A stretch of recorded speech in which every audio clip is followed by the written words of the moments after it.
မိုးကုတ်ဆရာတော်ဖရာကြီးဤ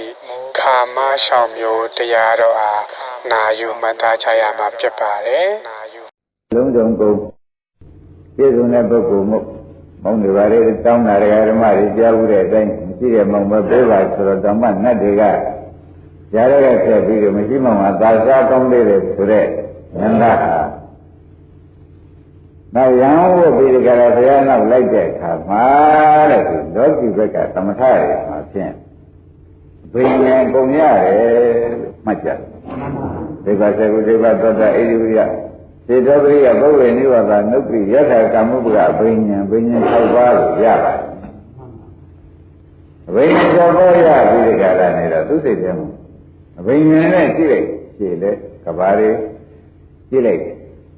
ငါဘာဖြစ်ခဲ့တယ်ငါဘာဖြစ်ခဲ့တယ်သူဥမာက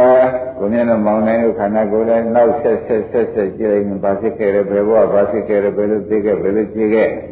ဘယ်လိုကောင်းစားခဲ့ဆိုတဲ့ရှောင်းပြီးဒီကလည်းကြည့်ပြီးဒီကလည်းမှသူဟာငါလည်းလေလောကီနဲ့တော့မပြီးသေးဘူးလောကီမှာတော့ငါအခုတန်းဖို့အောင်ဝင်မြင်တာပဲဆိုတော့မာနလေးကပါလာလောကီမှာတော့တန်းကုန်မြင်တဲ့အတွက်မာနလေးပါလာအဲ့ဒီမာနပါကြောင့်သူကမသိဘဲနဲ့လူကြီးတခါတည်းခန္ဓာကိုယ်ရဲ့အဖြစ်အပျက်တွေကြိုးစားလိုက်တဲ့အခါကျတော့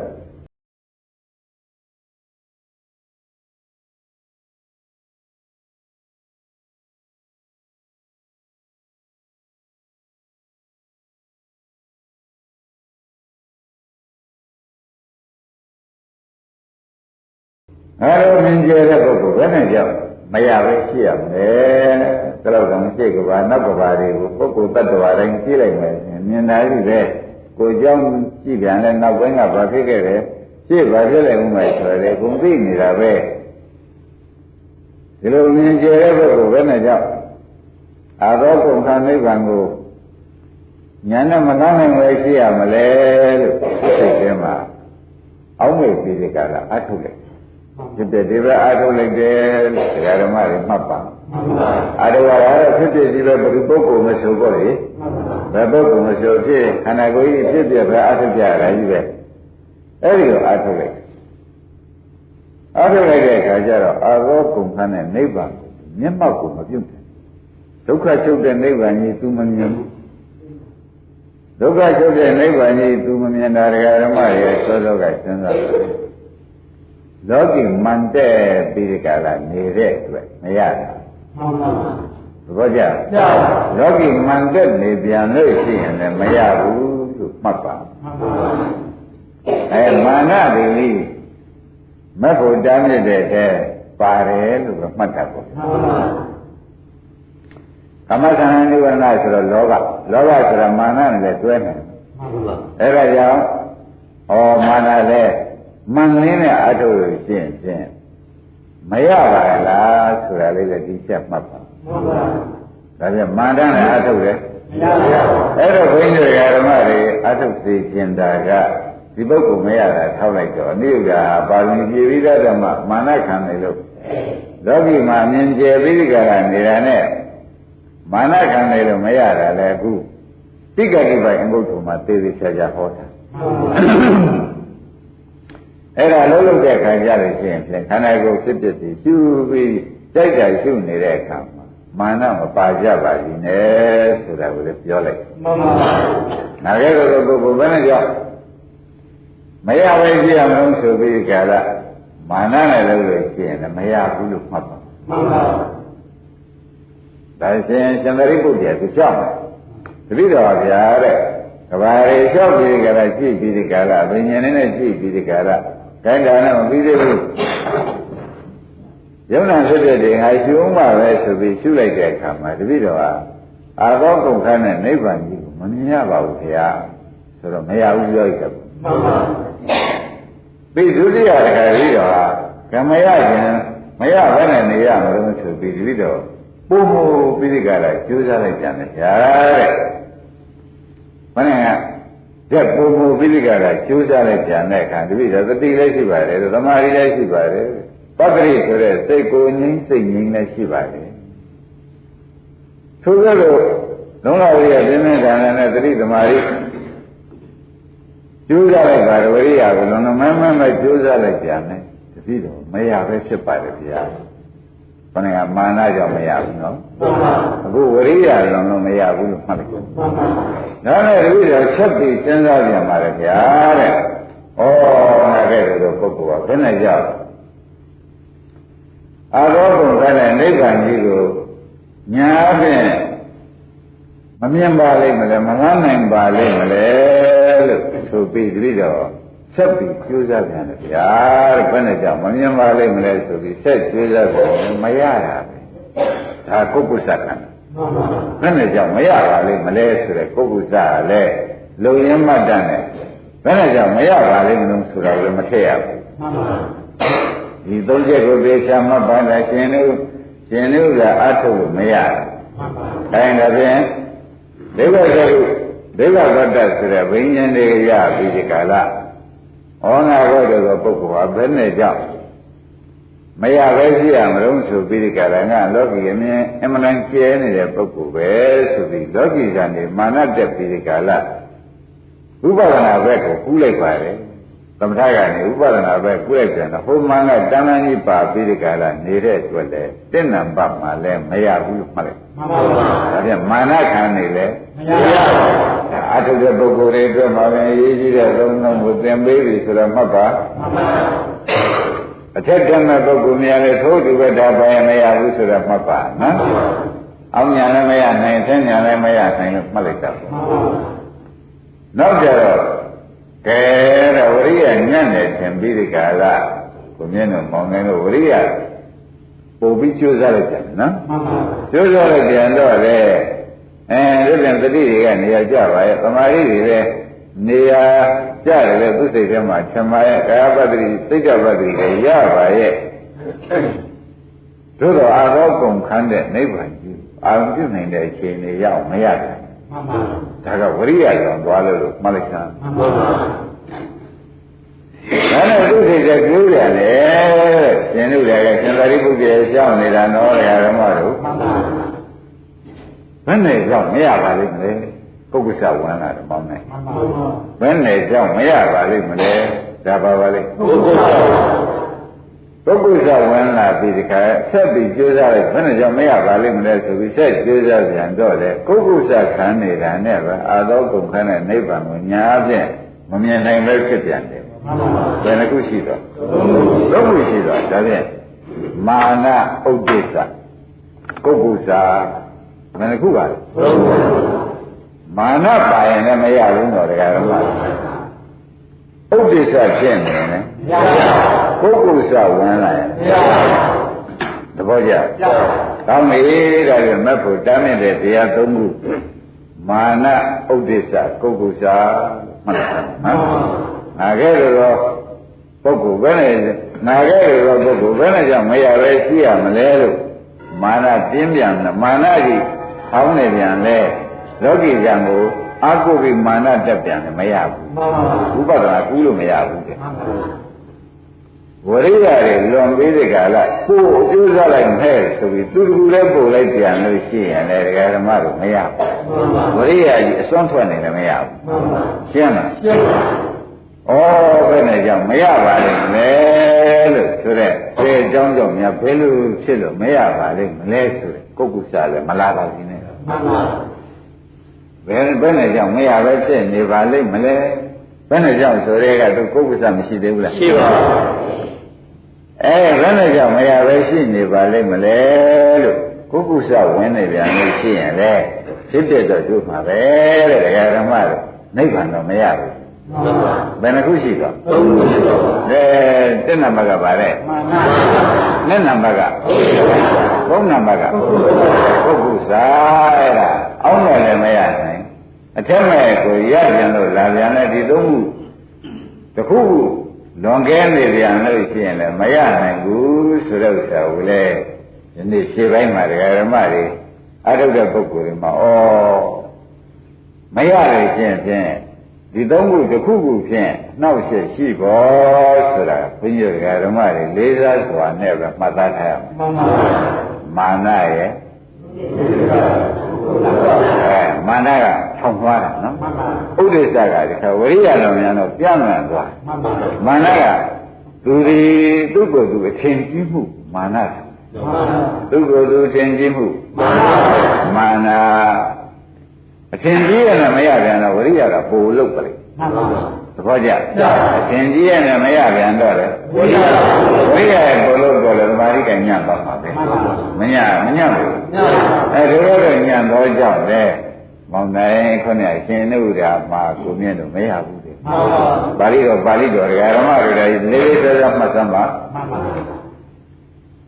နောက်ကြတယ်ဓမ္မတွေအားထုတ်ရင်လည်းဒီစိတ်ပေါ်ရတယ်နော်ဘယ်နဲ့ကြောင့်သူများရရကြတယ်ငါဘယ်နဲ့ကြောင့်မရပါလိမ့်မလဲဘာသင်ကြသူများရသွားကြတယ်ဘုန်းကြီးဒီမှာနေပြီးအားထုတ်တာ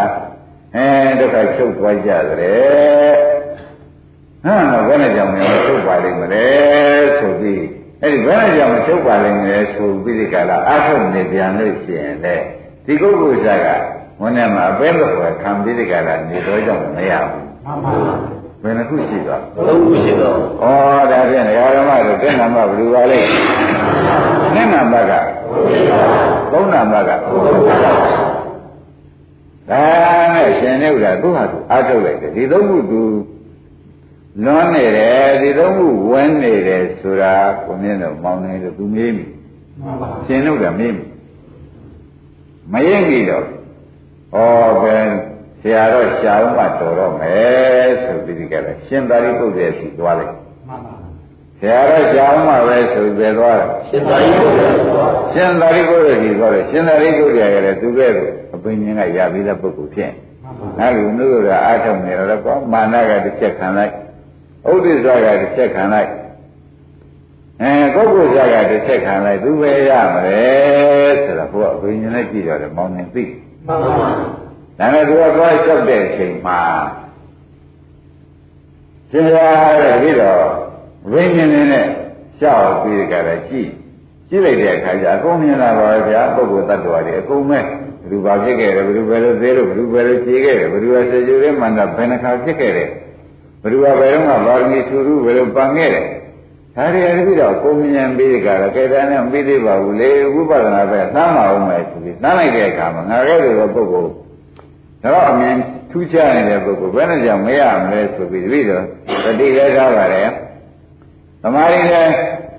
ထားပြီးကြလားကိုငိမ့်စိတ်ငိမ့်ဆိုတာလည်းထားပါတယ်ထိုကဲ့သို့ထားပြီးကြလားကျိုးစမ်းညဆိုလည်းပြီးတော့မရပါဘူးခင်ဗျာရှင်သာရိပုတ္တရာကြောင့်နေနော်နောက်ကြရတဲ့ပြီးတော့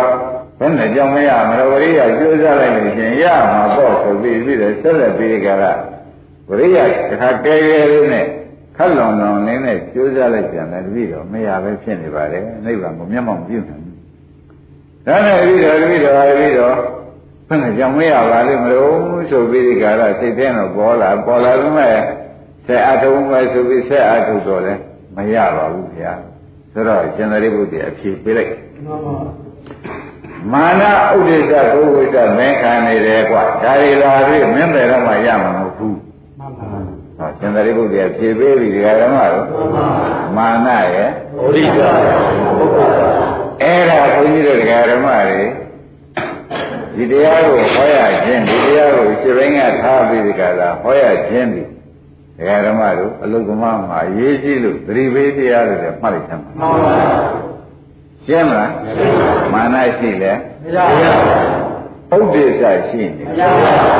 ဘူးကုက္ကုစရှိမရပါဘူးအဲ့ဒါကြောင့်ဓမ္မတို့အာထုတဲ့ချင်းဒီသုံးခုပယ်ပြီးဒီကလာအာထုပါလို့ရှင်သာရိပုတ္တရာဟောတယ်မှန်ပါဒီသုံးခုပယ်ပြီးအာထုမာနလည်းမပါပါစေနဲ့ဥဒိစ္စစိတ်ပြန့်လာတဲ့အဲ့ဒါဝရိယလည်းမဖြစ်သွားတာနော်ပုဂ္ဂိုလ်ဆရာကအာထုရတာများတော့ဘယ်နဲ့များဖြစ်ပြီးကြတာဘယ်ပါမီဘယ်လိုများဘယ်နဲ့ကြောင့်ပါလိမ့်မလို့ဆိုတာမလားကြီးနဲ့ဒါလားနဲ့လည်းရှိရင်လေဘုန်းကြီးတို့ဓမ္မတွေပုဂ္ဂိုလ်ဆရာကနိဝရဏတရားလည်းဖြစ်ပြီးဒီကရနေတော့နိဝရဏဆိုတဲ့ဥစ္စာဒီတဲ့ နိဗ္ဗာန်မြင်ရမယ်နေရာဌာနပိတ်ပင်စိတ္တရသောကြောင့်နိဝရဏလို့ဆိုလိုက်ပါတော့ဘုရားကလည်းနော်အဲ့ဒါတွေသိထားတော့မှဩတို့ဒီသုံးခုရှောင်ကျင်ရမယ်တရားသုံးခုပါလားတို့ဟာတို့ခန္ဓာကိုယ်ဆိုင်ပြီးဒီကလာခန္ဓာကိုယ်ကဖြစ်တာလေးပြရတယ်ဖြစ်တာကြည့်ဖို့ပဲပြတ်တာလေးနေနေတယ်ပြတ်တာစိုက်ကြည့်ဖို့ပဲဒီပြတ်တာလေးတွေပြတ်တာလေးတွေကိုမုန်းနေတယ်မုန်းမြင်နေကြည့်ရုံပဲလွတ်ချင်တယ်လွတ်ချင်တယ်လို့နဲ့လွတ်ချင်တဲ့စိတ်နဲ့ပဲဒါလေးတွေလွတ်ရင်ကောင်းလေသွားဆိုပြီးဒါလေးကိုကြည့်ရုံပဲဒါလေးကိုကဲရှင်းမောင်မရောက်နေတာလေးပဲသူကလည်းပြနေတာပဲဒီလိုပဲသင်္ဃာရုပ္ပကညာနဲ့ပဲကမဲအမင်းဖြစ်စမ်းกว่าမဲအမင်းဖြစ်စမ်းกว่าဆိုပြီးမှန်မှန်မှကြည့်နေကြပါသဘောကျဘယ်လိုလုပ်ရမလဲမှန်မှန်မှကြည့်ရင်မာနလည်းမပါရင်နဲ့ဥဒိစ္စလည်းမပါဘူးအကောင်းကြီးဥဒိစ္စလည်းမပါရင်နဲ့ကုက္ကုစမပါဘူးဘယ်နဲ့ကြောင့်မရပါလိမ့်မလို့ဆိုတာများတရားအထုတ်ရင်သုံးဖို့မသုံးလိုက်ပါနဲ့ကုက္ကုစဝင်ပြီးခုပါလေသဘောပါဒါနဲ့ရှင်သာရိပုတ္တရာကျတော့ရှင်သာရိပုတ္တရာကမင်းဒီသုံးခုမပယ်သေးကွာဘယ်မှသာလဲရနိုင်ပါမလဲဘုရှင်သာရိပုတ္တရာကလည်းဘုမင်းတော်မောင်နေသူကအဘိညာဉ်ရဆိုတော့ဒီရဟန္တာဖြစ်ပြီးသားပုဂ္ဂိုလ်ဆိုတော့အနိရုဒ္ဓအားထုတ်နေတာဒီသုံးခုသူမပယ်ဘဲနဲ့အားထုတ်နေတာကိုလို့သူကသိသဘောပါဒါဖြင့်ဓမ္မတွေဒီသုံးခုမပယ်ရင်မရဘူးဆိုတာလည်းပါဠိတော်မှာသေသေးချာချာဟောထားတဲ့တွေ့အားထုတ်တဲ့အချိန်မှာဓမ္မတွေဘယ်လိုအားထုတ်မှသိမှာမလို့လို့ဘုန်းကြီးစီကိုဓမ္မတွေကအကြံဉာဏ်ပေးပါလို့တောင်းခဲ့တယ်ဖြစ်တော့ဓမ္မတို့သူပြောတဲ့ဓမ္မကိုဓမ္မနုဓမ္မပฏิပတ်တိအလုံးနဲ့ပဲလုပ်ပါလို့ဆိုတာသတိပေးလိုက်တယ်မှန်ပါဓမ္မနုဓမ္မပฏิပတ်တိဆိုတဲ့ဥစ္စာဓမ္မကအနုဓမ္မဓမ္မကအနုဓမ္မဆိုတဲ့တရားနဲ့လျော်အောင်လည်းကြည့်နေလို့ပြောလိုက်ပါတယ်မှန်ပါတရားကပြည့်ပြန်ပြည့်မြင်တဲ့ဉာဏ်နဲ့ပဲလျော်နေတာမှန်ပါအပြည့်ပြတော့ဉာဏ်နဲ့အပြည့်ကြည့်တော့အပြည့်နဲ့ညာမဲ့နဲ့အလျော်နေအဲ့ဒီဓမ္မအနုဓမ္မပฏิပတ်တိဓမ္မကအနုဆွေကံပရိဝဒံဆိုတဲ့အတိုင်းဓမ္မကရှေ့တရားကပြတဲ့ဖြစ်တဲ့အနုဆွေကံလျော်သောပရိဝဒံနောက်ကမြင်တဲ့အကျင့်မဲ့ညာပဲမှန်ပါဆိုတဲ့ဖြင့်ရှေ့ကပြတာကိုနောက်ကကြည့်ုံလေးသာခင်ဗျားတို့အလုပ်လို့မှတ်ပါမှန်ပါသဘောကျရှေ့ကပြတာကိုနောက်ကကြည့်ုံအလုပ်ကလေးပဲတဲ့ဒီပြင်တရားမနှောစီပါနဲ့မရောစီပါနဲ့မာနလည်းမရောစီပါနဲ့ဥဒိစ္စလည်းဝိရိယလွန်ပြီးဥဒိစ္စလည်းမရောစီပါနဲ့ဘယ်နဲ့ကြောင့်မရပါလိမ့်မလို့ဆိုတာလည်းမပါပါရှိနဲ့မှန်ပါဓမ္မကအနုဆွေကံပရိဝဒံဆိုတဲ့အတိုင်းဓမ္မကပြတဲ့တရားဤအနုဆွေကံခေါ်ရတော့ပရိဝဒံမဉ္ဇဉ်ကျင့်ကိုသာဥပဒနာမဉ္ဇဉ်ကျင့်ကိုသာကျင့်ပေးပါဒါဖြင့်ရေလိုက်ကြလိုက်နေဆိုတဲ့အိဗယ်ကြမှန်ပါလောကီလိုတော့လေမှန်ပါလောကီလိုတော့ဓမ္မတို့ရေလိုက်ကြလိုက်ကိုဗျာမှန်ပါရေမြင့်ကြာမြင့်ရေမြင့်ကြာမြင့်ဆိုသလိုဒီမှာလဲသိကြတာလေးကိုကမနေမနာလေးကြည့်နေုံပါပဲမှန်ပါသဘောကျသူပြောတာသူပြတာကိုမနေမနာလေးကြည့်ပြီးဒီကတရားကပြတယ်မိမိကညာနဲ့ကြည့်တယ်တရားကပြတယ်မိမိကညာနဲ့ကြည့်တယ်တရားကပျောက်ပြတယ်ပျောက်ပြအောင်ပျောက်ပြီလို့ကြည့်နေတယ်မုန်းရပြတယ်မုန်းပြီမုန်းရပါလားလို့ပဲကြည့်နေုံပဲဟုတ်လားလိမ့်လိမ့်ရှိစရာအပြပြန်လို့ရှိရင်လေကိုယ်လိမ့်လိမ့်ရှိတဲ့ညာနဲ့ပဲကြည့်နေုံပါပဲမှန်ပါဒါဖြင့်တရားထုတ်တဲ့ဥစ္စာမှာတရားဓမ္မတွေအယုတ်ရှိကြည်လျှောက်ကြောက်တချို့နေရာသမဗရံ၄ပါးဘုရားကဟောလိုက်တာကလည်းခင်ဗျားတို့သမဗရံ၄ပါးဟောလိုက်တာကမဖြစ်သေးတဲ့ကုသိုလ်ကိုဖြစ်ရအောင်ဖြစ်ပြီးတဲ့ကုသိုလ်ကိုပွားများရအောင်ဆိုတာလွန်လွန်ပါပါဘူးသူကမှန်ပါဘူးအကျဉ်းမလာတဲ့အကုသိုလ်ပယ်ရအောင်ပယ်ရှိပြီးတဲ့ကိလေသာကိုလည်းတခါတော့ပယ်ချရအောင်မဖြစ်သေးတဲ့အကုသိုလ်လည်းမဖြစ်ရအောင်ဆိုတော့လေမျှအောင်လုပ်တာပါမှန်ပါဘူးဒါပြန်အားလုံးရဲ့ဓမ္မတွေတရားတော်ကြီးရကြပါဗလားလို့ဒီကနေ့မေးတရားကအမှန်ပြတာကိုကျွတ်တို့ကအမှန်လေးရေးလိုက်ကြလိုက်ကြည့်နေပါလို့ဒီပြေးလိုက်မှန်ပါပါသဘောကျတရားကသူ့ဟာသူပြနေတာကိုခင်ဗျားတို့ကထူးထူးထွေတွေကြံစီလို့လည်းမကြည့်နဲ့မှန်ပါ ဘောကြစိတ်ကိုလည်းမပြနိုင်ရင်နဲ့အထုတ်တာမြင်လာလိုက်ကြပြီဘယ်နဲ့ကြောင့်မရပါလိမ့်မလို့ဆိုတာလေးကိုလည်းကြားမထိုးစီနဲ့ဖြစ်တယ်တွေလည်းမြင်လာလိုက်ကြပြီခုတည်းဖြစ်တယ်လည်းမချုပ်သေးဘူးဖြစ်တယ်မချုပ်သေးတဲ့အတွက်နိဗ္ဗာန်ကတော့မပေါ်လာဘူးဘာမှဖြစ်နေတော့ဒါလည်းမှကြားမထိုးလိုက်ပါနဲ့သဘောကျပြီးခဲ့တဲ့ကြားမထိုးပဲနဲ့မှန်မှန်လေးဓမ္မကအနုဓမ္မအနုရှိကံပရိပဒံဆိုတာလေးကိုပြန်မမေ့ပါနဲ့ဓမ္မကရှင်းနေရှေ့ရပြတယ်တရားရှိအနုရှိကံသေရောသောပရိပဒံနောက်ကကျင့်လုံးလေးသူနဲ့လျောင်ကျင့်တဲ့ကျင့်လုံးလေးတစ်လုံးဟာအရေးကြီးဆုံးပဲမှန်ပါပါသဘောကျရှေ့ကအပြည့်ဆိုလို့ရှိရင်နောက်ကညာကလည်းအပြည့်ကြည့်ရုံမှန်ပါပါသဘောကျရှေ့ကဒါစစ်တက်ကရန်ရမောင်းရကြောက်เสียပြပြန်လို့ရှိရင်ရန်ရမောင်းရကြောက်เสียလို့ကြည့်မယ်အပြစ်ကလည်းဒကာဓမ္မတို့သူ့ကိုဥပ္ပခါရှုပါလို့ဥပ္ပခါသာထားပြီးခင်ဗျားကြည့်နေပါလို့ဆိုလို့ရှိရင်ဥပ္ပခါထားပြီးခင်ဗျားတို့ကြည့်နေုံပဲသဘောကျအဲ့ဒီကဲတော့ကြည့်နေပြီဆိုမှရင်ဘယ်နဲ့ကြောင့်မချုပ်သေးပါလဲမလို့ဆိုတာတွေမလားကြည့်နေဘုန်းကြီးဒကာဓမ္မတွေဆိုတရားထုတ်လို့ကြားနေတာညရကုန်နာပြန်မရသေးဘူးမာနခံနေပြီသုံးပါပဲဘောရငါပြန်မရသေးဘူးတော့နောက်ကြတော့ဘာနဲ့ဖြစ်နေလို့ဗာလိမ့်မလို့ဘာနဲ့ဖြစ်နေလို့ဗာလိမ့်လို့ဆိုတော့ကုတ်ဝိသလာပြန်တယ်ရိပ်နေဗလားဒါပြန်ဓမ္မတွေဒီဥစ္စာခင်ဗျားတို့ပြေးရခင်ဗျားတို့ဟာခင်ဗျားတို့မန္တန်ပေါ်တဲ့စိတ်ကရတဲ့ကြောင်ခင်ဗျားတို့မပေါ်ကောင်းတဲ့စိတ်တွေကပေါ်ပြီးကန့်ကွက်တာလို့မကြိုက်ဘူးပဲမှန်ပါပါသဘောပါဒါရဲ့အာထုတ်တဲ့ပုဂ္ဂိုလ်များအထက်ကျက်ဒီကရာပြည့်လို့ရတဲ့ရအောင်ကျိုးစားကြပါတယ်ဆိုတဲ့ပုဂ္ဂိုလ်များဟာလေ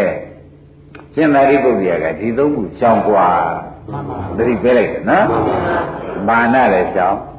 ပြီးတော့ပုဂ္ဂိုလ်ကလည်းရှောင်ဒီရှောင်ရသုံးခုကိုရှောင်နဲ့အဲ့ဒီရှင်တို့တွေကသွားပြီးဒီကရာတပည့်တော်ဒီလိုအထုတ်ပါရတဲ့နဲ့မရတာရှင်ဗျာအမိန့်ရှိစမ်းပါအောင်ဆိုတော့အိုးမင်းဒီသုံးခုပယ်လိုက်ရပါတယ်ကွာသိချာတိပေးတာမာနရောဘယ်ဥစ္စာလဲပဲကုက္ကုဆလည်းမရပါဘူးကုက္ကုဆဆိုတဲ့ဓမ္မတွေလာတော်အထုတ်တဲ့ပုဂ္ဂိုလ်တွေမှာဘာများဖြစ်နေပါဘာများဖြစ်နေပါလိမ့်မလို့ဆိုတာဘာပါလိမ့်ကုက္ကုဆသဘောကျရဲ့ဘာများဖြစ်နေပါလဲအရွယ်နဲ့ကြည့်သွားလို့လားဒကာကြီးတိုင်းတွေလည်းမောင်းဝင်နေတော့ဘာမှမဖြစ်ဘူးဘာမှမဖြစ်ဘူးသူကဒီလိုက်တာကြည့်နေသူကဒီလိုက်တာကြည့်နေပဲလေသွားတာကိုကိုယ်မော်လိုက်လို့ကြည့်နေုံပဲလူဘာပဲနဲ့မျောလာတဲ့အမှမျက်ဖြာမှာတည့်ရကလေးမျောမျောလေးလေးမျောမျောတုံးလေးမျောမျောဝါးလေးမျောမျောခင်ဗျားတို့ကသူကကိုယ်မျောတယ်ကိုယ်မျောတယ်လို့ကြည့်ုံပဲကောင်းမှမျောနေရင်ဟောဒီကံကောင်းမှမျောနေရင်ဟောသူမျောတာကိုကြည့်မကောဘာမှဒီကံလုံးဝပြောတာစိုက်နေကြလို့သေးလားအဲ့ဒီလိုခန္ဓာကိုယ်ကြီးကိုညာနဲ့လှည့်ပြီးခွင့်ကြီးဓမ္မတွေကသူပြောလို့နားသူပြောလို့ကြည့်မြင်မယ်ဆိုလို့ရှိရင်မကြပါဘူးတည်းရပါတယ်သူပြောလို့ကြည့်နေရင်သဘောပါကြအဲ့ဒါဘုန်းကြီးကဟောတယ်လို့မယူလိုက်ပါနော်ရှင်သာရိပုတ္တရာကရှင်တို့ကမင်းကွာဒီသုံးခုမင်းရှုပ်နေလို့မရတဲ့ဥစ္စာဒီသုံးခုမဝင်မဲနဲ့မအားထုတ်ကြည့်စမ်းမကွာဆိုတော့ချက်ချင်းရမလေးတန်ကိုတကယ်လည်းတန်းရတကယ်ဓမ္မတော့မလွယ်လားအဲ့တော့ဒီလိုပုဂ္ဂိုလ်ပြောလို့ဖြစ်နေပြန်မှာဒကာဓမ္မတွေကဒီအမျိုးကလည်းဒကာဒီမာနကလည်းဟိုးသူများ9ရက်နဲ့ရနာ9ရက်နဲ့ရအောင်ကျူးစမ်းဒီလိုနဲ့လည်းမရဘူးလေမာနပိုင်သဘောကျသူများတော်ရဲ့ကျူးစားတော့နာပုတ်ကျူးစားလိုက်မယ်ဆိုရင်မရဘူးပုတ်ကျူးစားလိုက်မယ်ဆိုတော့ဝိရိယတော့မလို့အဲ့ဒီကြတော့ဥဒ္ဒရာလည်းပြေးသွားမယ်နောက်ပုတ်ကျူးစားနေမှဒီကကုံတယ်မရရဖြစ်နေပြန်တယ်ငါဘာဖြစ်နေပါလိမ့်မလို့ဆိုတော့ပုဂ္ဂိုလ်ဝန်ခုလိုက်တယ်မခုဘူးလားအဲ့ဒီကဲတော့ခုလိုက်ပြန်လို့ရှိရင်လေမတ္တဖို့တနိဗ္ဗာန်ဓာတ်တွေကမလားဘူးဒါဖြင့်ကဲအလုံးတရားနာကြတရားဓမ္မတွေအာထုမဲ့ပုဂ္ဂိုလ်တွေပြီးအာထုဆဲလဲရှိနေကြတာပဲအာထုပြီးသားတွေလည်းရှိနေကြတာပဲအောက်ကအထက်တက်မဲ့ပုဂ္ဂိုလ်ရဲ့ဒီတိုင်းဒီသုံးခုကိုမပါပါစေနဲ့လို့သတိပေးလိုက်နော် အားဆက်အောင်လို့အထက်ရှင်တက်ရှင်ပြန်တယ်လို့ကိုယ်စိတ်ကိုရှိပြန်လို့ရှိရင်ဒီသုံးခုကြောက်ပါမှန်ပါသဘောပါရဲ့အဲ့တော့ဟောတချို့ကလာတော့ငါပထမအရှင်တော့ဖြင့်ဒုက္ခချုပ်တဲ့ရှင်ငါအောင်ပြုနေတာဒုတိယအရှင်ကျတော့ငါဆက်ပြီးအားထုတ်ရတာအတော်ကြာပြီဘာအများဖြစ်ပါလိမ့်လို့ဘယ်လိုဝမ်းလားမရဘူးဒါထုတ်ပြမှန်ပါတို့ကပထမအရှင်အောင်လို့ဒုတိယရှင်တက်ရှင်ပြန်တယ်ဒုတိယရှင်တက်နိုင်ပြစေဆိုပြီးဒီကလာကြိုးစားပြီးကလာဓမ္မကအနုဆွေကံပရိပဒံနေတာလုပ်ပါမှန်ပါသဘောကျဓမ္မကရှေ့၌ကြရတယ်ခန္ဓာဓမ္မဣအနုဆွေကံသူနဲ့လျော်သောပฏิပဒံမဉ္ဇဉ်ကျင့်ကိုသာတဲ့ဇာနေယသိရဤကျင့်ရဤသဘောကျသူကပြတာလေးသာအစဉ်တိုင်းလိုက်ကြည့်တာနေလို့ရှိရင်ဖြင့်ဘုန်းကြီးဓမ္မတွေလူရခီးပုတ်ပါလိမ့်မယ်ဆိုတာကန့်ကွက်တဲ့တရားတွေမပါပါဘူးမှန်ပါကျင့်တတ်လားဒါဖြင့်ဟောဒါလုံနည်းတစ်ဆင့်တိုးပေးလိုက်ပြန်တာပဲအကိုကအလုံးတော့နဲ့ရှင်သာရှင်တို့ကမဖြစ်နိုင်လို့ရှင်သာရိပုတ္တရာသွားပြောတဲ့အခါမင်းကအဘိညာဉ်ရတဲ့ပုဂ္ဂိုလ်မင်းကခက်ကြောကြောအထုတော့မင်းကမာနလေးကပါတယ်ဒါကြောင့်မင်းမရတာနောက်မင်းဆက်ပြရတော့နာခဲ့တော့ဘိညာဉ်ရတဲ့ပုဂ္ဂိုလ်ဘယ်နဲ့ကြောင့်မရပဲရှိအောင်လို့ဆိုတော့မင်းကဝရိယလွန်ကဲပြန်တော့ဥဒိစ္စမင်းမနိုင်ပြန်ဘူးဒါကြောင့်မင်းမရဘူးတခါဥဒိစ္စတွေရှိတော့မရပဲနေပြန်တော့လေနောက်ပဲနေကြောင့်မရအဘောကုခါတဲ့နိဗ္ဗာန်ကြီးကိုဘာမှဖြစ်နေလို့မရပါလိမ့်မလို့ဆိုတော့မင်းကိုယ့်ကိုယ်ရှာကလည်းလာပြန်နေတဲ့မင်းဒီသုံးခုကိုမနိုင်တဲ့အတွက်မင်းမရတာဒီသုံးခုမလာပဲနဲ့ကျိုးစားရင်မင်းရမယ်ဆိုတော့ရှင်တို့ကဒီသုံးခုရှောင်ပြီးကျိုးစားလိုက်တော့လေရဟန္တာဖြစ်အောင်ဖြစ်သဘောပါလားဒါပေရတဲ့တရားဘယ်နှခုပါလဲဘယ်လိုပါလဲညာဒါပါဠိတော်ပါတဲ့ပါဠိတော်မသိချပါတယ်လို့မှတ်ပါတော့တိက္ကဏိပိုင်ငုတ်တို့ဆိုတော့သုံးခုကံွယ်ရင်သုံးခုပဲဟောတာပဲကဲမောင်နိုင်လို့လုတ်တက်ကြအားလုံးဓမ္မတွေဒီနေ့ပြောတဲ့ခြေပိုင်းဟာအတော်ရေးကြည့်တယ်ဆိုတာကိုသဘောကျအောင်လေဒါဖြင့်ဓမ္မတို့အလုတ်လုတ်တဲ့ပုဂ္ဂိုလ်မှာဤတိုင်းလုတ်ပါဆိုတာကိုဖြင့်ဒီပိုင်းကိုဒီတိုင်းမှတ်ထားရတာပေါ့နော်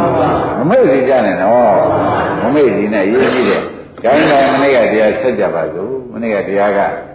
နေဝေရိကပရိယာယသုတ်ဆက်ကနိဗ္ဗာန်အင်္ဂုတ္တပဲဟောတယ်ဒါကတိကနိဗ္ဗာန်အင်္ဂုတ္တသုံးခုဆက်ကနိဗ္ဗာန်အင်္ဂုတ္တမှာဟောစရာကဒကာဓမ္မတွေကျမ်းနေတယ်ဒကာဓမ္မတွေမှာဘယ်နဲ့ကြောင့်သံဃာရမှာရှေးပြီးဒီကလာဘုဝိနဝေသေဘေးတွေကိုပဲအဖော်လုပ်ပြီးဒီကလာအပေါင်းနဲ့နဲ့အရင်နှီးဆုံးဖြစ်နေပါလိမ့်မလဲဆိုတဲ့စကားမေးဖို့လိုလားမှန်ပါပါကွာထိုးရင်းရမယ်အကြောင်းတရားမင်းတို့ကမသိဘူးမှန်ပါသဘောကျလားထိုးရင်းသိရမယ်အကြောင်းတရားကိုမသိဘူးအဲ့ဒါကြောင့်ငါဘုရားကထိုးရင်းသိရမယ်အကြောင်းနာသိချာချာဟောပါမယ်မှန်ပါ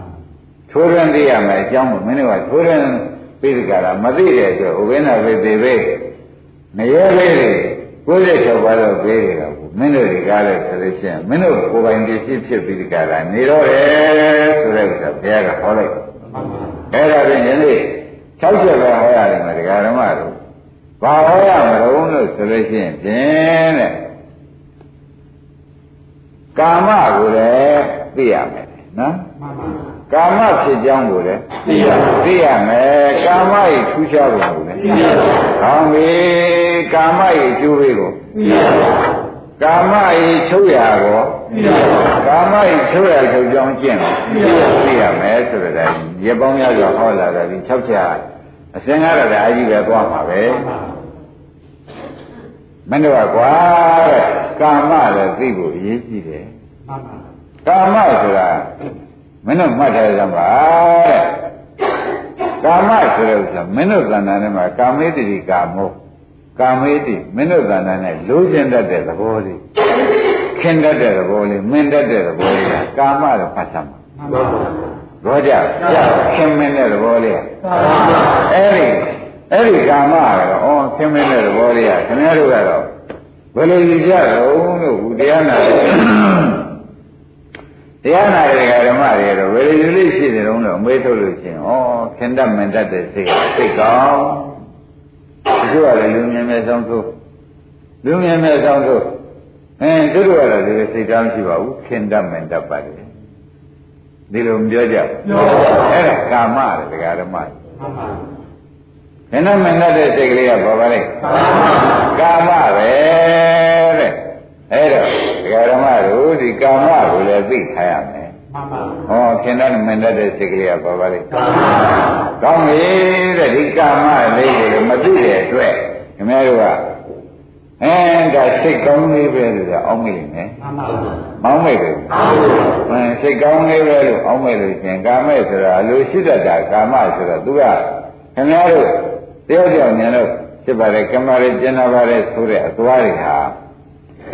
နှုတ်ချူသလောက်မက်ဖို့တော့တားกว่าကာမကိုတပည့်ကြကာမဆိုတာနှုတ်ချူပြီးထွက်မလာဘူးလားမက်ဖို့ကြတော့ဗာဖြင့်အဲ့ဒီကာမရမင်းတို့ကမသိတော့ဟောတရားထုတ်တာတောင်မှဘယ်သူနဲ့မှကျုံနေခင်တယ်သူနဲ့တွဲပြီးအားထုတ်ရမယ်ဆိုတော့ကာမကဝင်ပြီးလိုက်ရတာပဲမလားပဲဘူးလားအဘယ်ချက်ကလေးမှကျုပ်ကအထုတ်လို့အထုတ်ရှင်တာတစ်ပင်ကြဆင်ကျုပ်ကတဲပြီးစိတ်ကကျဉ်တ်တာမဟုတ်ပြန်ချီးတောင်တဲမလဲကြဘူးခင်တဲ့ခင်ကာမကလက်မလဲဘူးလားအဲ့ဒီကာမကလည်းတော့ဆိုးမဆိုးဘူးလားအဲ့ဒါကာမကိုလည်းသိရမယ်ဆိုတာကိုသူမှတ်ဖို့တားတဲ့တရားပဲလို့ဆိုတာလည်းစောစီသိထားမှန်ပါသဘောကျအဲ့ဒါခင်ဗျားတို့အာရုံဓမ္မတွေဥပုသ်ဆောင်သွားကြတယ်တရားထုတ်သွားကြတယ်ဆိုလို့ချင်းဒီကာမလေးမြောင်လိုက်နေတာသိမှမသိပဲမှန်ပါသိကြကာမလေးမြောင်ပြီးကြလာလိုက်တယ်ခင်တဲ့ပုဂ္ဂိုလ်ရှာအောင်ပဲသူနဲ့မှတွေ့အားထုတ်မှကျုံနေရကြဆိုတော့ဒီခင်တဲ့ပုဂ္ဂိုလ်ကာမကဥက္ခရဝင်းနဲ့ရောက်ဓမ္မဆိုတာကလည်းခင်တဲ့ပုဂ္ဂိုလ်ခင်တဲ့တရားကိုဆိုတာကိုအလိုရှိတတ်တဲ့တရားကာမကိုအဲ့ဒါလေးနဲ့အထုတ်နေပြန်လို့ရှိရင်လေဒကာဓမ္မကိုကတော့မသိဘူးတဲ့အထုတ်ရင်တယောက်တယောက်ငဲ့ပြီးခင်းနေတာနဲ့ပဲမရပါဘူးဒီကာမဝင်ရှုပ်နေသဘောကျတပိစ္ဆေတွေးမှနော်ဖြစ်ကျင်တယ်ကဟုတ်ပါရဲ့လားဟုတ်ပါကျုပ်ကသူနဲ့ပဲဇီဝမှန်ဘူးအမှထုတ်ချင်ဘူးလာကြလာသေးလားဟာတရားထုတ်ကြတာကိုယ်ကနာကြီးဒီကိုယ်တော်မှာဘယ်သူနဲ့ဇီဝမှန်မှမလိုပါဘူးဘယ်သူနဲ့တွဲနေလို့ပေါ့မလိုပါဘူးအခုတော့သူကအကျွေးလေးနဲ့မင်းခင်တဲ့ပုဂ္ဂိုလ်လေးနဲ့မှဟုတ်လားသူကမှကျုပ်ငဲ့တာကျုပ်မှုဝေနေဩအာနေသူကမှနှိပ်ပေးပါသူကနောက်ကျောထိုးပေးပါဒီလိုပုဂ္ဂိုလ်ငဲ့နေရာကုန်မရကာမပါတယ်သိပြီလားအတော့မဆိုးဘူးလားဒါကြောင့်ဒီကာမလေးလည်းသိထားရမယ်ရှင်းမလားရှင်းပါကာမဖြစ်ကြောင်းကိုလည်းသိရအောင်မယ်ကာမဖြစ်ကြောင်းအခုကာမတော့လောဘဆိုတော့သိပြီနော်ခင်မှုလောဘလေးဘာခေါ်ကြကာမဖြစ်ကြောင်းသိရအောင်မယ်တဲ့မမရဆိုတွင်သိရမယ်ဒကာဓမ္မတို့ဘာသိရကာမဖြစ်ကြောင်းဆိုတွင်သိရမယ်ဆိုတော့မတွေ့ခင်ကဖြစ်တဲ့ကာမလားတဲ့သိတဲ့ဆဲလိုက်မှအာယဝရမိကချိခဲ့မှဖြစ်တဲ့ကာမလားလို့မေးပါဒါနဲ့ချိခဲ့တယ်ကဖတ်တာဖတ်တာကြောင့်ကာမဖြစ်သဘောကျဖတ်တာကြောင့်ကာမဖြစ်မင်းဥစ္စာမလားဒီနေ့မဆောင်တိုင်းကျိုးလည်းမဆောင်သေးဘူးဆိုလို့ချင်းမကြိုက်ဘူးကွာသဘောကျကိုယ်ကိုယ်တန်းကိုယ်လန်းကိုယ်သာကိုယ်ဒုက္ခကိုယ်သိမ်းတာပဲဟိုလူပါမှကိုယ်သိမ်းဖြစ်မယ်ဆိုတော့ဟိုလူပါတယ်ဆိုတော့ဘယ်ဖြစ်တော့ရှင်းနိုင်လားအဲ့ဒါတွေလည်းစဉ်းစားတယ်ဒကာဓမ္မတွေကခိုင်းလာတဲ့ကာမဖြစ်ကြောင်းကဖတ်တာရှင်းမလားရှင်းပါလောဘဖြစ်ကြောင်းကဖတ်တာလောဘကာမပါပဲနော်အဲ့ဒီဖတ်တာနဲ့ဖတ်တာဆိုတာကခင်ဆိုတာဓမ္မတို့စိတ်ထဲမှာတွေ့လို့ခင်တာလည်းရှိလူကိုယ်တိုင်တွေ့လို့ခင်တာလည်းရှိတွေ့တဲ့ဖတ်တာကရှိသွားခင်တာကနောက်လိုက်ဒါဖြင့်ကာမဘုရားကြောင့်ဖြစ်တော့ရှင်းမလားရှင်းပါဟောကာမဆိုတာဓမ္မတွေမေးကြည့်တယ်ဘုန်းကြီးတို့ကနောက်ဘဝကမွေးရတဲ့သာသမီတွေများခင်ကြရလားလို့မေးရင်ဘယ်လိုပြောခင်ပါဘူးဖတ်တာချက်မပေးလို့မှန်ပါဖတ်တာကချက်မပေးဘူးချက်ပေးလို့ရှိရင်ခင်ဗျားတို့အာတမအောင်နောက်ဘဝကသာသမီပြောင်းဘယ်လောက်များမူးဖော်ခဲ့ကြတယ်လို့ဆိုတော့တောင်းရနဲ့မြပဲကိုင်းရမောင်နိုင်ရ ရယူသွတ်နိုင်ပါမလားအဲ့တော့ဖောက်တာကဆက်တယ်မပေးတော့ဝိဇ္ဇာကဘုံတော့ဖောက်တာကဆက်တယ်ခြင်းရသေးရဲ့မရတဲ့တွေ့သင်ပါရလားလို့မေးတော့ဘယ်နဲ့ဆိုပါအခုတွေ့တဲ့သာသမီလေးတွေကျတော့ဆိုးလည်းမပြတ်နိုင်ကောင်းလည်းမပြတ်နိုင်မလားကြဘူးအခုတွေ့တော့အခုတွေ့တာတွေကြတာဒါတော့ဟောတာကတွေ့ပေးထားတာခုဟောတာကတွေ့ပြီးပေးထားတော့ဆိုးလို့ဖြစ်နိုင်ရဲ့ကောင်းတော့မပြည့်နိုင်ဒါဘယ်လိုတွေ့ပြီးပေးလို့ဒါမပြည့်နိုင်တဲ့တဏှာမပြည့်နိုင်တဲ့လောဘတွေဓမ္မတွေဟောတာလက်ချက်ပဲဟောတာဆက်သွယ်ပေးတဲ့လက်ချက်ပဲဆိုတော့ကောင်းကောင်းရှင်းတတ်ပါဘူးရှင်းပြီနော်ရှင်းပါဘူးဒါဖြင့်ကာမလည်းသိပြီကာမဖြစ်ကြောင်းကိုသိပါပါကာမထူးခြားပုံလေဆိုတာပြောပါဦးကာမဆိုတော့ကာမထူးခြားကြတယ်ဓမ္မတွေကာမတွေကလို့ဆိုရင်တချို့ကအဆင်းကြောင့်အဆင်းခင်တာကာမတစ်မျိုးအတန်ကိုကြိုက်နေတဲ့ကာမကတစ်မျိုးသဘောကျအနံ့ကြိုက်နေတဲ့ကာမကတစ်မျိုးအရသာကြိုက်နေတဲ့ကာမကအတွေ့အထိကြိုက်နေတဲ့ကာမကဒါဖြင့်တရားဓမ္မတို့ကာမထူးခြားတာ၅မျိုးမဆိုနိုင်ဘူးလားကာမထူးခြားတာအရှင်းကာမအရှင်းကြိုက်တဲ့ကာမတစ်မျိုးအတန်ကြိုက်တဲ့ကာမတစ်မျိုးဟောကြအနံ့ကြိုက်တဲ့ကာမကတစ်မျိုးအရသာကြိုက်တဲ့ကာမတစ်မျိုးအထဲလေးအနုညံ့ကြိုက်တဲ့ကာမကတစ်မျိုးကာမပဲမျိုးရှိကာမကလည်းတရားဓမ္မတို့ကာမထူးထူးခြားခြားသိထားပါတဲ့ကာမ6မျိုးရှိတယ်လို့မှတ်ထားလိုက်တာကာမဘယ်နှမျိုးရှိကောင်းပြီဒါဖြင့်ဒါဖြင့်ကာမထူးခြားတာသိရမယ်ဆိုသောကြောင့်လည်းထိုးထွင်းပြီးတရားဓမ္မတွေသိအောင်လို့ဒီဘောင်တတ်တယ်မကန်းတာရတာဖွတ်တတ်ပါရင်ဆိုတဲ့အာယုံ၅ပါးဟာကာမဤထူးခြားချက်ပဲလို့မဆိုနိုင်ဘူးလားဆိုနိုင်ပါဘူးရှင်းကြပါဘူးလားဒါဖြင့်သုံးနာမှပြီးသွားနော်ကောင်းပြီတရားဓမ္မတို့ကာမအကျိုးပေးလို့သိအောင်ကာမဤပါလားအကျိုးပေးကာမဤကျိုးပေးလို့သိအောင်မယ်ဆိုတော့ဒီကာမဆိုတဲ့လောဘလေးရှိနေပြီကျွမပြန်ကျုပ်ကသုတေမနေသိလင်းရလို့ဖြင့်လူပြန်ဖြစ်ပဲကျင်납ပါပြီနတ်ပြန်ဖြစ်ပြီးကျင်납ပါပြီဆိုပြီးကြလားလူဖြစ်ခြင်းတဲ့ကံနတ်ဖြစ်ခြင်းတဲ့ကံတွေဟာတဲ့ဒီကံတွေငကိုကပေါ်လာတာကာမကြောင့်ပေါ်လာတာလားလူဖြစ်စေခြင်းတဲ့ကံတွေကြိုးစားတာနတ်ဖြစ်စေခြင်းတဲ့ကံတွေကြိုးစားတာကာမကြောင့်ပေါ်လာတာဆိုတော့ကျင်납ပါလားကာမဤအကျိုးပဲဒီကံတွေလုပ်ဖြစ်တာကဲတရားဓမ္မတို့လူပြေရောက်တော့နတ်ပြေရောက်ကြောင်းကံနေရဘုရုကြောင့်လုပ်ဖြစ်တာတဲ့အဲ့ဒါကာမဤအကျိုးပဲกว่าသဘောကျလူပြေရောက်တော့နတ်ပြေရောက်ကြောင်းလူပြေရောက်ကြောင်းဆိုတာဒီသားဒီသမီးနဲ့မခွဲအောင်လို့လုပ်တဲ့ကံတွေခုတွေ့ရကာမကြောင့်လုပ်မှန်ပါသဘောကျနိဗ္ဗာန်မြတ်မိစัจ जा မှာအပယ်လေးပါးလွတ်ပြီးကလားဖြစ်ရှင်တဲ့ဘဝအရာလဲကာမကြောင့်လုပ်တာกว่าအဲ့ဒါကာမရဲ့အကျိုးပေးတယ်ကာမမရှိကာမဆိုတဲ့လောဘမရှိတဲ့ပုဂ္ဂိုလ်မှာဒီကံတွေလုပ်ဖြစ်ပါဒါနဲ့ဒီကံတွေကအကျိုးပေးမနေဘူးလားကာမကကြောင့်ကံတွေလုပ်ဖြစ်တာကအကျိုးပေးအဲ့ဒါကြောင့်ခင်ဗျားတို့ဝတ္တကံတွေကအလွန်အယုတ်ဆိုးတော်တယ်ဆိုတာပေါ်လာပေါ်တယ်မလားကာမကြောင့်လုပ်တာกว่าဒီလိုသိထားပါရှင်းကြကောင်းပြီဒါဖြင့်ဓမ္မတို့ရှင်းဆက်လက်ပြီးကြလား9နာမပြောကြပါစို့9နာမပြောကြပါစို့ဆိုတော့ကာမတွေချုပ်ရကိုလည်းသိရမယ်ဒါ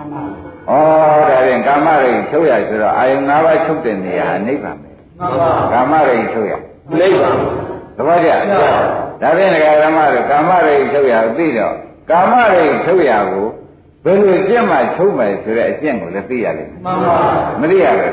သိရတဲ့အခါကျတော့မဲ့ခင်အလုပ်လုပ်ပါဒါပဲမိကုန်ချုပ်တယ်ဘုရားကကာမတွေချုပ်ရခြင်းဟာဘာပါလိမ့်ဒါဖြင့်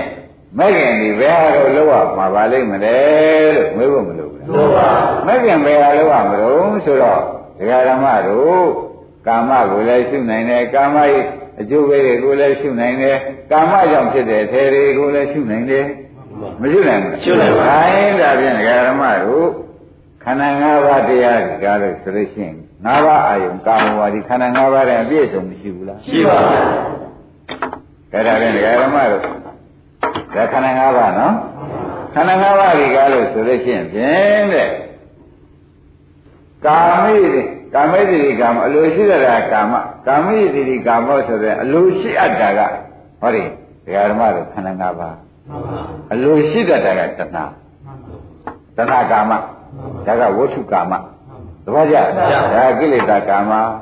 သဘောကျဒါကဝဋ္ထုကာမရှင်းပြီနော်ဝဋ္ထုကာမဆိုတာတော့အထေဝဋ္ထုရှိလို့ထေဝဋ္ထုခန္ဓာ၅ပါးဆိုတဲ့အထေဝဋ္ထုကြီးကဝဋ္ထုကာမကိုယ်ကံကမှာဒါလေးခင်နဲ့မင်းတဲ့စိတ်ကလေးကကိလေသာကာမဒီကာမနဲ့ဒီကာမတခြားပြီနော်ခန္ဓာ၅ပါးကဗါတဲ့ဝဋ္ထုကာမခန္ဓာ၅ပါးခင်တဲ့နေတဲ့စိတ်ကလေးကကွက်တော့ပါပြီတဲ့ဒကာဓမ္မနော်အဲ့ဒါကိလေသာကာမဘယ်တွယ်နေတုံးလို့မေးလို့ရှိရင်ဝဋ္ထုကာမကိုတွယ်နေမှန်ပါရှင်းမလားကိလေသာကာမဘယ်တွယ်ကပ်နေပါလိမ့်ဝဋ္ထုကာမဒါဖြင့်ဒကာဓမ္မတို့သူ့မကိုက်စေခြင်းလို့ရှိရင်ဖြင့်ဒီဥစ္စာတွေကိလေသာတရားကိလေသာဆိုတဲ့လောဘတရားဒီလောဘတရားတွေခန္ဓာ၅ပါးလို့ဆိုဝဋ္ထုကာမမှာသူကပ်ပြီးတကလားနေတော့တယ်ဆိုတာတော့မှန်ပါပြီမှန်ပါပါတချို့ကရုပ်ကိုခင်တယ်တချို့ကကောင်းစားတာတွေကိုခင်ပါတချို့ကလည်းတင်ညာဆိုတဲ့ကိုကြောက်ပညာအမှားသားလေးကိုခင်ပါခင်တယ်ကျိုးကလည်းကိုကစေနာကောင်းလေးပဲကျုပ်ကတော့ပြင်ဒီဘဝစေနာကောင်းတာမှန်ပါပဲကျုပ်စေနာလို့ကောင်းတာလဲရှောင်းဆန်လုံးနဲ့ရှာစံကုန်တရားတွေရှိတယ်ကျုပ်စေနာလို့ကောင်းတာမရှိသူစေနာလေးသူခင်တယ်မှန်ပါကျုပ်စိတ်ကောင်းလေးကိုမပြောကြဘူးအဲသူကဝိညာဉ်နဲ့ခန္ဓာခင်ပြန်တယ်ဆိုတော့ဩခင်ဗျားတို့ခင်ကောင်းလေးရတယ်ခင်ဗျားတို့ခန္ဓာ၅ပါးတော့မှာဘယ်နဲ့ချွင်းချက်ထားသေးတော့ဒါကြောင့်သူအလိုရှိရတော့ကြောင့်ကာမဒါကအလိုရှိတတ်တဲ့ကာမသူကအလိုရှိအပ်တဲ့ကာမရှင်းမလားရှင်းပါဒါဖြင့်ဒီကာမဆိုတဲ့ကိလေသာအလိုရှိတတ်တဲ့ကာမတွေဘယ်မှာတွေ့တာနေပါလိမ့်မလဲလို့လက်ပဲရှားဒါကြောင့်ခင်ဗျားတို့ဥပဒနာရှိတော့ဝဋ္ထုကာမကိုရှုပေါ်လားဘယ်ရှုရမလဲဝဋ္ထုကာမဒါကြောင့်ခင်ဗျားတို့ခန္ဓာ၅ပါးရဲ့ကဘာမှစိတ်တိုင်းရှုစမ်းပါလို့ဆရာဘုန်းကြီးကနေတိုင်းတိုင်းနဲ့သတိပေးပြီးဒီကရနေတာဝဋ္ထုကာမမှာကိလေသာကာမကကတ်မကတ်ဘူးလားအဲဒါကြောင့်နောက်ကနေပြီးဒီကရကိလေသာကာမမလာရအောင်ဒကာဓမ္မတွေကဒီခနဲ့ဥပဒနာမဲ့တင်နဲ့ဥပဒနာမဲ့ရင်းအောင်ရှုရပါဘူးလားရှုရပါရှုရတဲ့အခါကျတော့အောင်နိုင်တို့ကိုမြင့်တို့ကဘယ်ဟာရှုရမှာတော့ဆိုတော့ယနေ့တော့ရှင်းဝိသုကာမသာရှုသေးသဘောကျဘာရှုကြဝိသုကာမဝိသုကာမဆိုတော့ဒီကိုကောက်လိုက်တော့ဘာရခန္ဓာ၅ပါးခင်ဗျားတို့ခန္ဓာ၅ပါးကိုဒါခင်ဗျားတို့ရှုပါသဘောကျခင်ဗျားတို့အခင်လုံးကိုရှာလို့ရှိရင်လည်းအတ္တဓမ္မပြေမနတ္တိဆိုတဲ့ခင်ဗျားတို့သုတ်တယ်နေတဲ့ပါဠိလေးလေးရှိပါတယ်မှန်ပါဟုတ်လားအတ္တဓမ္မမိမိနဲ့တူတော့ပေမှာချစ်တဲ့ပုဂ္ဂိုလ်ဒီနတ်ရှိမရှိဘူးကွာကိုယ့်ကိုချစ်ဆုံးကွာဆိုတော့ဝိသုကာမဥကိလေသာကာမနဲ့အတွေ့အဆုံးလို့ပြောတယ်မှန်ပါအညီဆုံးကဆုံးပဲဆိုရင်တော့ဒကာဓမ္မတွေမှန်ဘူးလားမှန်ပါအဲ့ဒါကြောင့်နိဗ္ဗာန်မရတာဒီဒကာဓမ္မတို့ဝိသုကာမနဲ့ဝိသုကာမကိုကိလေသာကာမနဲ့မခွဲနိုင်တာနဲ့မရတာမှန်ပါသဘောကျဘာကြောင့်နိဗ္ဗာန်မရကြဝိသုကာမကိလေသာကာမရှင်းမလားရှင်းပါဒါဖြင့်ဒီကိုကောက်ကြပါလို့ဆိုတော့သမုဒိယသစ္စာဆိုတဲ့ကိလေသာကာမဟာမောင်နိုင်တေးသေးချာချာသူမေတ္တာဖူတာပဲပေါ်တယ်ပေါ်လေလားအဲ့ဒီတော့မှဘုန်းကြီးတို့ဓမ္မတွေကခိုင်းဒါဖြင့်သူဟာတွေ့ရရှိလို့ကြိုက်မှန်ပါပါရှင်းရရှင်းပါဘယ်မှာကြတွေ့ရကဲတွေ့ရထုတ်လိုက်ကြလို့ကတ်ကြမရှိပါဘူးကတ်ကြရတယ်လို့မရှိပါဘူးအဲကြောင့်သူတို့ကိုဖြစ်ဖြစ်ရှုလို့ပြောမှန်ပါသဘောကျသူတို့ဖြစ်ဖြစ်ရှင်းလိုက်တဲ့အခါဖြစ်ပြီးပြတ်သွားပြီဖြစ်ပြီးပြတ်သွားပြီဖြစ်ပြီးပြတ်သွားပြီလို့ခင်ဗျားတို့ကမကင်လေးနဲ့ကြည့်နေတော့ဘယ်ကတွေ့ကြတဲ့ဆန္ဒတဏှာတွေကဝင်ခွင့်လာသေးရဲ့မလာတော့ဘယ်နဲ့ကြောင့်မလာပါတော့ဆိုတော့ဝိသုကာမသူလိုရှိတဲ့ကာမအာယုံကိုမဟုတ်တော့ဘူးတဲ့ဒကာဓမ္မဝိပဿနာဉာဏ်အာယုံဖြစ်သွားပြီမှန်ပါပါသူလိုရှိတဲ့ဆိုင်ခဲဟုတ်သေးရဲ့လားဟုတ်ပါဘူးသူလိုရှိတဲ့အလားပါရောဟုတ်ပါဘူးသူလိုရှိတဲ့သူ့ပါလေရောဟုတ်ပါဘူးသူလို ဒီတဏှာလိုရှိတဲ့ဒုက္ခတွေရောသားလေးမျက်နှာကြည့်နေရတာစိတ်ချမ်းသာလိုက်တာသမီးလေးမျက်နှာကြည့်နေရတာအမောကိုပြေသွားတာပဲအစရှိသည်နဲ့じゃဝိတုတွေဖြစ်နေသူသားသမီးဖြစ်နေတော့ကဒီဥစ္စာကိုကိလေသာကာမရှိမှန်ပါဘူးတပည့်ကြအခုတော့ပြန်မိမိခန္ဓာကိုယ်ကြီးကိုပင်လဲတခါလဲအနိစ္စဖြစ်ပြီးတဲ့အနိစ္စတွေ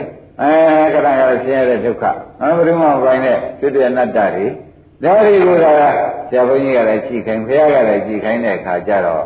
ဒီဝိတုကာမကိုရှိသေးရဲ့ရှိပါဘူးဝိတုကာမမရှိလို့ရှိရင်ဖြင့်ဒကာဓမ္မတို့ကိလေသာကာမနင်သွားတော့နင်ရသေးရဲ့နင်ရပါဘူးဘာဖြစ်လို့ဝိတုကာမမရှိဘူးဒါကြောင့်ဝိတုကာမဘယ်တော့လာလို့ဆိုတာလေဒီနေ့ထူးထူးခြားခြားတော့ဒကာဓမ္မတွေပြောလိုက်ပါဦးနော်ဝိတုကာမဘယ်တော့လာလို့ဆိုတော့ဒကာဓမ္မတို့ဒါတွေကိုနှိမ့်ချထင်းတယ်လို့လာတာပါတပည့်ကြဒါတွေကထင်းတယ်နှိမ့်ချထင်းတယ်လို့သူဝိတုကာမဖြစ်တယ်ရှင်းမလားဘယ်လိုထင်းတယ်နှိမ့်ချထင်းတယ်လို့ခိုင်တယ်မြဲတယ်လို့ထင်းတယ်လို့ဒကာဓမ္မတွေကဝိတုကာမဖြစ်တယ်မခိုင်မမြဲတဲ့ဘက်ကိုဘုန်းကြီးကကြည်ခိုင်းဘုရားကကြည်ခိုင်းလို့ခင်ဗျားတို့ညာနဲ့ကြည့်လို့မြင်လို့ရှိရင်ဖြင့်တဲ့အနိစ္စပေါ်မလားပေါ်လာတော့ဝိတုကာမဖြစ်သေးရဲ့ဝိတုကာမမရှိဘဲနဲ့ကိလေသာကာမမသေးပါနဲ့ဆိုရအောင်အဲ့ဒါကြောင့်ယနေ့တရားမှာဝိတုကာမဖြုတ်ပြီးဖြုတ်မှကိလေသာကာမပြုတ်မယ်လို့ပြောတာမှန်ပါဝိတုကာမပြုတ်မှကိလေသာကာမပြုတ်သဘောကျလားဝိတုကာမပြုတ်မှကိလေသာကာမပြုတ်ပါဝိတုကာမပြုတ်ဆိုတာဖြစ်ပြနေတဲ့ပုဂ္ဂိုလ်ပြုတ်ပြီမှန်ပါ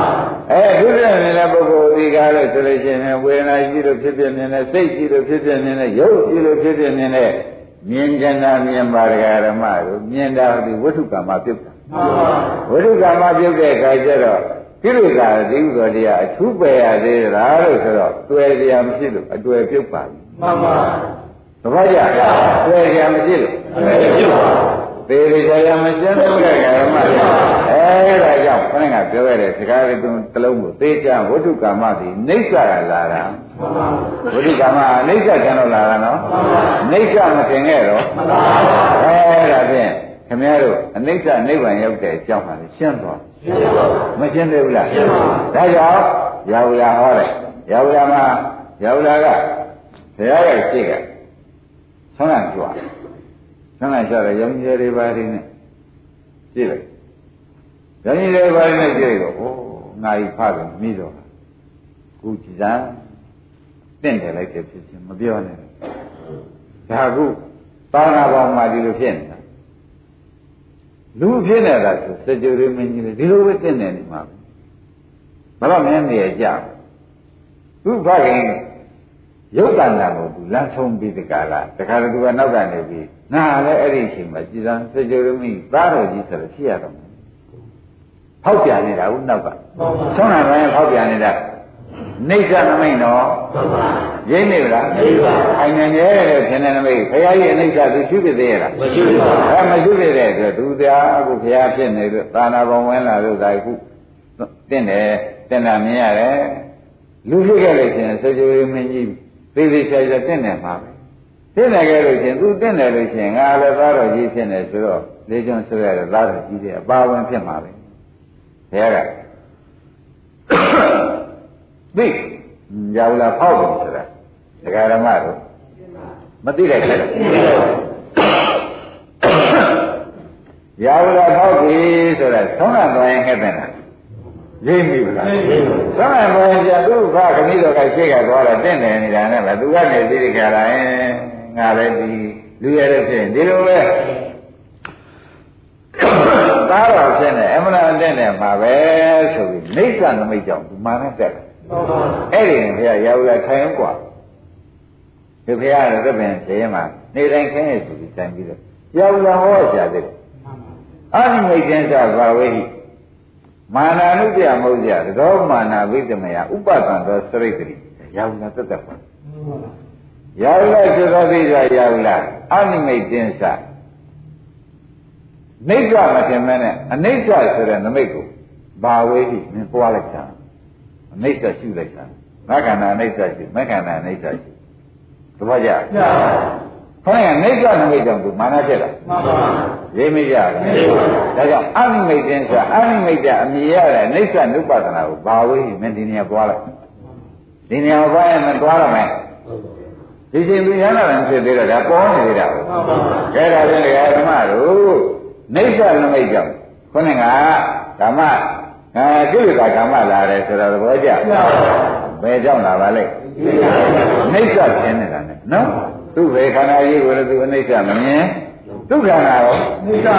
မမြင်တဲ့အတွက်သူသာစကြဝဠာဖြစ်လို့ရှိရင်ငါသားတော်ကြီးဖြစ်ပြီးဘယ်လောက်များနေရကြမလို့ဆိုတဲ့တခါတည်းကိလေသာကာမတွေမာနတွေတွားမလာဘူးလားအဲ့ဒီမှာဘုရားကရောက်လာဆွမ်းတယ်ဖောက်နေပါထိုင်กว่าဆိုပြီးနေတိုင်းခင်းပြီးတဲ့အနိမိတ်တင်းစဘာဝိဟိဆိုတာဟောရတာရိပ်မိလားခင်ဗျားတို့တခါတည်းကြတော့ဒါလေးကြည့်ပြင်သူလူလားမြောက်လို့ချင်းလိမ္မာဘုံနဲ့ဆိုရင်ကိုးစားရမှာပါပဲဟောနိစ္စနမိတ်မမိလေးကြည့်ပြန်လဲဆဲရကြရရှိပြန်တော့မိမပဲခင်ဗျားတို့ယောက်ျားတော့အကူရမှာပဲနော်လည်းကြလာပြလိုက်တာခက်လိုက်တဲ့ဖြစ်ချင်းကိုဖောက်ကြရအဲ့ဒီကမှမောက်နေကြတာမဟုတ်ဘူးလားအဲ့ဒီလိုပြပြီးဒီကရနေတော့မလိမ္မာရကြည့်လိုက်ကြတော့အခုသာမလိမ္မာရကျေလေးရောက်လာတော့သူ့ဟာသူလိမ္မာလာအောင်မှာပဲဆိုနိစ္စနမိတ်ကြီးသွားနေတာတော့ဘယ်ကိုလျှော့ကုန်မလျှော့ဘူး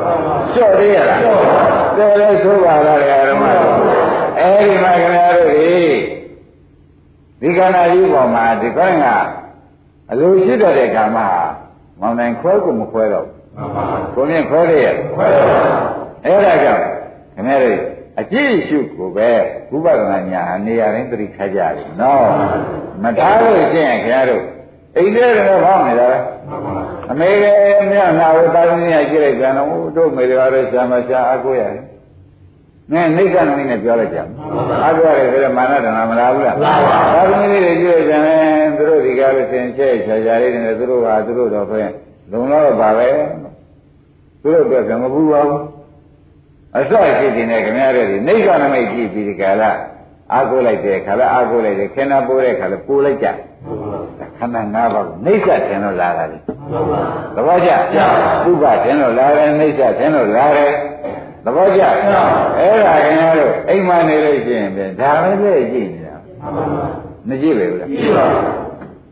ကောင်းပြီဒါဖြင့်ဒီဥစ္စာအနိစ္စနမိတ်ခင်အောင်ကိုဖရာကကျန်ရောက်လာနောက်ကဘွေဖောက်နေလို့ချက်ချင်းဟောပြရတယ်ဆိုတာသဘောကျဒါဘာဖြစ်ကြတော့ဆိုကိလေသာကာမချုပ်ခိုင်းတယ်သဘောကျသရောမာနာဘိဓိမြာဥပဒံသောစရိဂရိသရောဆိုသရောမာနာဘိဓိမြာထိုမာနာနုတ္တယကိုလွန်မြောက်နှမတယ်လေဥပဒံသောကိလေသာမိခန္ဓာမိလေးငြင်းရဖြစ်တဲ့နိဗ္ဗာန်ကိုစရိဂရိမင်းမျက်မှောက်ပြည့်ရောက်နိုင်လတ္တဒီလိုဟောလိုက်တော့ရောက်လာဒီကားလို့ပြန်ပြီးဒီကားလားမာနကြပြီးကားလားခொနဲ့ဥပဒနာညာပြန်ထိုက်ရနော်တို့ကရဟနာဖြစ်တယ်လို့တော့မဆိုပါဘူးနောက်သူ့ရောက်လာသူ့သိတာဟောရအောင်မယ်ဒါလေးပါလေးပါလေးနော်ကဲဓမ္မတို့ဒီမာနကိလေသာကာမသိကြောက်ရကောင်းလဲဆိုတာသဘောကျဒါဖြင့်ခန္ဓာ၅ပါးကိုခင်ဗျားတို့သူ့လေးကြတစ်ခုစီပေါ်ရှုတဲ့ချိန်မှာမရောစီနဲ့လို့ပြောလိုက်တယ်နာမခန္ဓာကြီးရှုဒီဘက်ခန္ဓာရောနာမယုတ်နဲ့ရောရှုလိုက်ရင်ခန္ဓာ၅ပါးပေါင်းသွားတယ်ပေါင်းသွားလို့ရှိရင်ဖြင့်အလိုရှိတဲ့ကာမကြီးဖြစ်ပြီးဒီကလာဥပဒနာညာမဆိုင်ပေဘူးသဘောကျဒါကြောင့်တစ်ခုခုကဧကောဓမလုပ်ပြီးကလာစိတ်ကြရင်စိတ်ရှိပါဝေဒနာကြရင်ဝေဒနာသင်ညာကြရင်ရုပ်လေးကြရင်ရှုပါလို့ရှုလိုက်လို့ရှိရင်သူတို့ဖြစ်ပြမြန်လို့ရှိရင်ဖြင့်ခொနဲ့ကိလေသာကာမအနေနိုင်သေးရဲ့ဒါပေသူတို့ကဖြစ်ပြဒုက္ခသစ္စာသေသောကိလေသာကာမသမုဒိယချုပ်တာဘုရုကြောင့်ချုပ်ပါလေမလို့ဆိုတော့ဖြစ်ပြမြင်တဲ့မဲ့ကြောင့်ချုပ်တာမဆိုနိုင်ဘူးလားဒီမဲ့ဒီကားလို့ရှိရင်ကိလေသာကာမကိုပတ်လိုက်တဲ့အတွက်တဏှာနောက်ကဥပါဒံလိုက်သေးရလားကံကောမလိုက်လို့ရှိရင်နောက်ဘဝဇာတိဇရာမရဏဆိုတာမလိုက်နိုင်တော့နောက်ဘဝဇာတိဇရာမရလိုက်မှုဒီနိရောဓသစ္စာလို့မှတ်ပါအာထုဆဲမှာသစ္စာ၄ပါးဖြစ်ပြကဘာသစ္စာသေတာကသေအောင်လုပ်တဲ့တရားကသူကနေပြီးသမုဒိယပြလိုက်တဲ့အတွက်နောက်ကကံတွေဇာတိဇရာမရဏတွေချုပ်တာကအဲ့ဒါကြောင့်တရားဓမ္မတွေတစ်ခုတစ်ခုစီရှိရင်အိဋ္ဌနမိတ်ကြောက်ပြီးအိဋ္ဌနမိတ်တွေထင်ပါလိမ့်မယ်သေချာမရမယ်လို့မှားကျက်မလားကဲဒီနေ့ဒီရင်တော့ကြောင်း